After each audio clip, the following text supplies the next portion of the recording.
आपने यूएई की बात की, जो वहाँ के जो सदर हैं उन्होंने ईरान को मुखातिब होकर ये चीज़ कही है कि आपकी जो जंग है वो आपके पड़ोसियों के साथ नहीं है। नहीं, लेकिन ईरान की ये कैलकुलेशन नहीं है। ईरान की कैलकुलेशन, अगर आप इजाजत दें, मैं आपको यही जी जी बताना सर, चाह जी रहा जी। था कि उन्होंने इन पर हमला इसलिए किया है क्योंकि एक तो ये वो खलीजी रियासतें हैं जिनके बकायदा सिफारती ताल्लुकात हैं इसराइल के साथ। यूएई के भी हैं, बहरीन के भी हैं, हम जानते हैं मोरक्को के भी हैं, लेकिन मोरक्को क्योंकि काफी दूर है, उनको निशाना नहीं बनाया गया। कैलकुलेशन मेरी नजर में, हो सकता है कि मैं गलत हूं, मुझे नहीं पता कि ईरान की क़यादत क्या सोच रही है इस वक्त। कैलकुलेशन मेरी नजर में ये है कि आप मैक्सिमम प्रेशर इन इन रियासतों पर डालें, क्योंकि इन रियासतों की अट्रैक्शन क्या है कि जी हम सेफ हैं, हम सिक्योर हैं। जितने भी लोग यूएई में होते हैं, दुबई में होते हैं, पहले वो क्या कहते हैं कि यार बड़ा अमन है, बड़ा अमन है। बिल्कुल। तो अगर हम उस अमन को तबाह कर सकें, अगर हम उनके फाइनेंशियल सेंटर्स और उनकी जो फाइनेंशियल नर्व सेंटर्स हैं उनको टारगेट किया जाए, तो फिर शायद इन पर प्रेशर पड़ेगा, और इन ये फिर अमेरिका पर प्रेशर डालेंगे कि यार ये जंग रोक लें। जाहिर है कि ये एक डेस्परेट स्ट्रेटजी है, एक लास्ट डिट स्ट्रेटजी है। और ये मैं तनकीद नहीं कर रहा इसराइल की ईरान की स्ट्रेटजी को, जी क्योंकि जी। ये तो उनके लिए एक जिंदगी और मौत की जंग है ना, ये उनके बेशक बका का बेशक। मसला है। अमेरिका ने तो खुल के कहा है कि भाई हम आपको तबाह करने आ रहे हैं।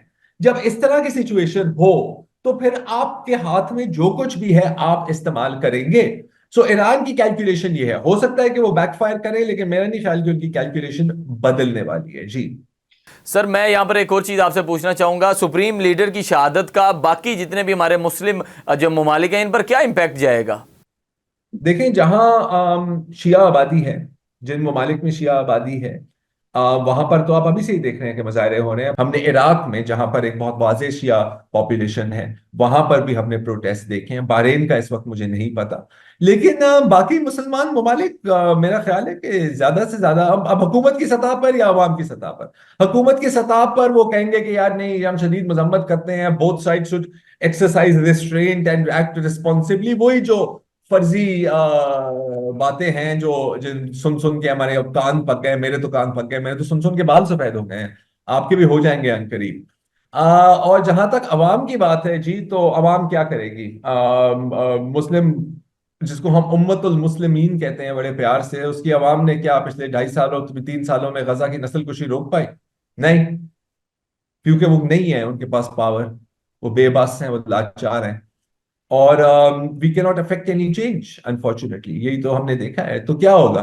आई थिंक कि एक चीज हमें हमेशा जहन में रखनी चाहिए कि हमला ईरान पर है, जी जी। कत्ल आयतुल्लाह खमीनी का हुआ है, लेकिन पैगाम पूरी दुनिया के लिए है जी, कि if you are not with us क्या, अगर आप हमारे सामने मुकम्मल तौर पर झुक नहीं जाओगे, अगर आप हमारे कदमों को छुओगे, हमारे पैरों को छुओगे नहीं, और अपने सारे हथियार, सारा असला, सारी कैपेबिलिटी हमारे सामने एक प्लेट में नहीं पेश करेंगे, तो हम आपको तबाह कर देंगे।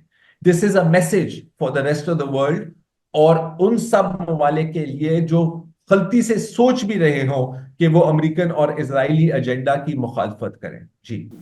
सर मैं मोदी की बात करूंगा, जैसे ही दौरा मोदी का दौरा इसराइल ख़त्म हुआ उसके बाद जो है इसराइल ने पहले हमला किया, उसके बाद सुप्रीम लीडर की शहादत, क्या समझते हैं भारत का कितना जो है किरदार है इस सारे जंग में?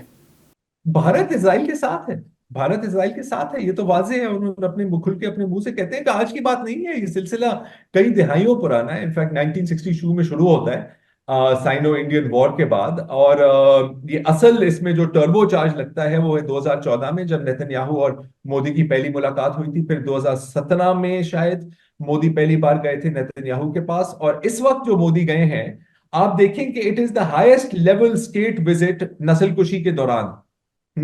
तो ये तो आपने एक वोट ऑफ कॉन्फिडेंस दिया है मेरे बेस्ट फ्रेंड नेतन्याहू को, जैसे मोदी साहब अक्सर कहते हैं ना, यू आर माय फ्रेंड। तो वहां पर यही हुआ है, वो गया अपने फादरलैंड, अपने मदरलैंड लेके, राइट।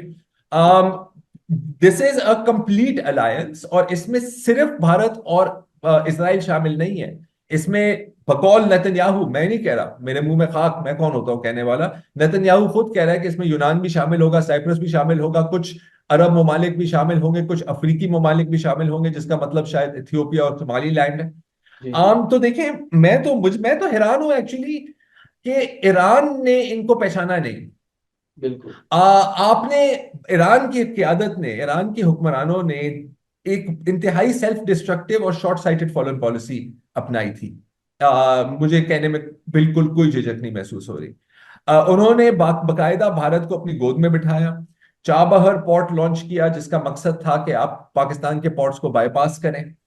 कुलभूषण यादव कहाँ बेस्ड था? कुलभूषण यादव ईरान में बेस्ड था।